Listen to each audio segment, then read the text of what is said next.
अस्सलाम वालेकुम, कैसे हो बच्चों आप सब। उम्मीद है आप सब ठीक होंगे और खैर खैरियत से होंगे। बच्चों आज का जो हमारा टॉपिक है ए टू जेड अल्फ़ाबेट। आज हम आपको ए टू जेड अल्फ़ाबेट की पहचान कराएंगे और इन दी फिलिंग इन दी ब्लैंक्स हम करके दिखाएंगे। जैसे हमने एक वर्ड आपके सामने लिखा है, सेकंड को छोड़ दिया तो स्किप कर दिया, तो आपने इसमें बताना है कि सेकंड क्या आएगा। इस तरह ये सी है, इसके आगे क्या आएगा।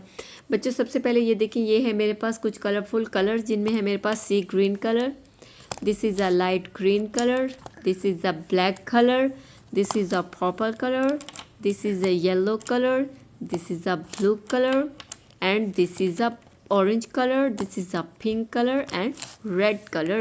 ये देखिए, ये है मेरे पास light green colour, this is the A के आगे हमने स्किप कर दिया तो यहाँ आएगा बी। इसी तरह ये है सी के आगे स्किप किया तो आएगा डी।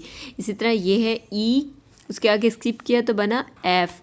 इस तरह जी, उसके आगे आएगा एच, आई एंड जे के आगे आएगा के, उसके आगे आएगा एल, एम, उसके आगे आएगा एन, ओ एंड पी।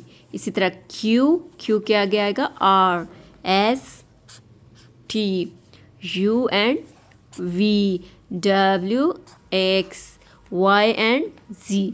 बच्चों ये देखिए, ये है A for apple, this is a B for ball, this is a C for cat, this is a D for dog, E for elephant, F for fish, G for gate, H for hen, I for ice cream, J for juice, K for kite, L for lion, M for monkey, N for nose, O for owl, P for parrot, Q for quill, R for rose, S for star, T for television, U for umbrella, V for van, W for watch, X for x-ray, Y for York and Z for zoo। बच्चों उम्मीद है आज का topic आपको पढ़ना, लिखना, colours name बताना पसंद आया हो तो आपने मेरे चैनल को सब्सक्राइब करना है, वीडियोस को लाइक करना है। आपकी सपोर्ट का, आप सबका देखने का बहुत बहुत शुक्रिया। Thank you.